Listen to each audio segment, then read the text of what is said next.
आज ईद मिलादुन नबी का त्योहार मनाया जा रहा है पूरे जोशो खरोश के साथ।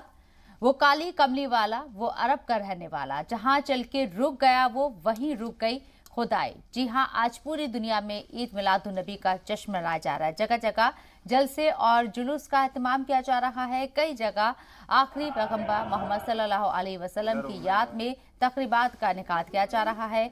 नात व तकरीर, जलसे और जुलूसे मोहम्मदी का एहतमाम किया जा रहा है। आशिकाने नबी अपने घरों पर परचम रिसालत लगाए गली मोहल्लों को सजाए हुए हैं। वहीं मुल्क की कई रियासतों में भारी बारिश के सबब मस्जिदों के अंदर ही प्रोग्राम मुनक्किद किए जा रहे हैं। पैगंबर इस्लाम की तालीम को आम करने की कोशिश की जा रही है। मुंबई, दिल्ली, लखनऊ के अलावा कर्नाटक, मगरबी बंगाल, तेलंगाना समेत दीगर रियासतों में भी ईद मिलादुन नबी को लेकर जश्न का माहौल है। हैदराबाद में अंजुमन कादरिया और सीरतुन नबी एकेडमी जुलूस निकाल रही है, जो तारीखी चार मीनार तक जाएगी।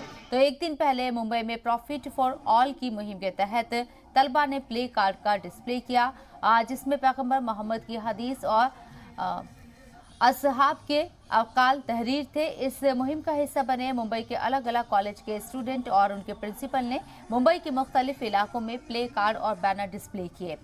सबका मकसद पैगंबर इस्लाम की तालीमात और उनकी सुन्नतों को आम करना और पैगंबर मोहम्मदी आम लोगों तक पहुंचना है। आज हम लोग नबी दो आलम सल्लल्लाहु ताला अलैहि वसल्लम का जो जन्मदिन है, हम वही दिन मना रहे हैं, जश्न कर रहे हैं, खुशी कर रहे हैं और हिंदुस्तान के तमाम वासियों को इसकी हम तहे दिल से मुबारकबादी पेश करते हैं। आज हम उस नबी दो आलम वसल्लम की मिलाद मना रहे हैं, जुलूस मना रहे हैं कि जिस नबी दो आलम वसल्लम ने 63 साल ज़िंदगी में हर जगह हर मौके पर अमन और शांति का पैगाम दिया है। हम यही मैसेज दे रहे हैं दुनिया वालों को कि हमारे नबी दो आलम वसल्लम ने जो पैगाम दिया है अमन और शांति का, वही अमन और शांति का पैगाम हम लोग भी दे रहे हैं। हिंदू, मुस्लिम, सिख, ईसाई आपस में मिलजुल के रहें और इसी में हमारे हिंदुस्तान की तरक्की है।